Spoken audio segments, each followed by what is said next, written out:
అమ్మా నాన్న అనాథల పుణ్యక్షేత్రం.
Suryadevara Vijayalakshmi, retired revenue ఎంప్లాయీని.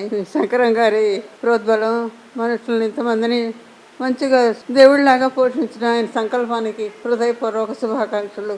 ఆయన పర్సనల్గా చూసేద్దాం, మనుషుల్లో దేవుడిని చూసి ఆయనకి శుభాకాంక్షలు చెబుదామని పర్సనల్గా ఎన్నో సంవత్సరాల నుంచి 2 సంవత్సరాల నుంచి ఎదురు చూస్తున్నాను. ఇవాళకి నా ప్రయత్నం ఫలించింది. నా మనవరాలు పుణ్యం అని చూసి నా సంకల్పం ప్రకారం ఇవాళ నేను తీర్చుకోగలిగాను. ఆ మనుషుల్లో దేవుడికి నమస్కారాలు, అనేక వేల నమస్కారాలు, శతసహస్ర నమస్కారాలు.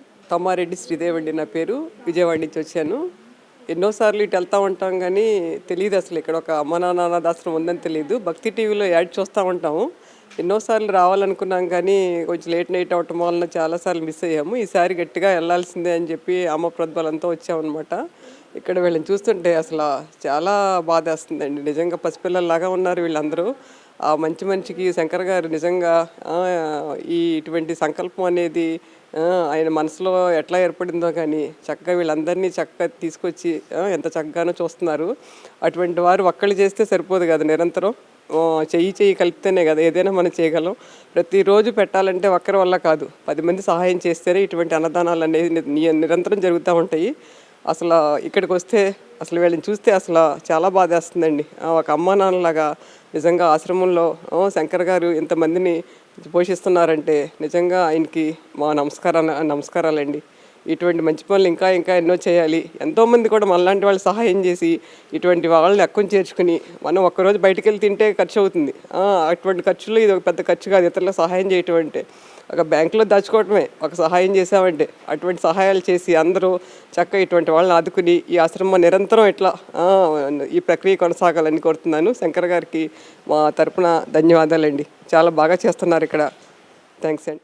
అమ్మా నాన్న అనాథల పుణ్యక్షేత్రం.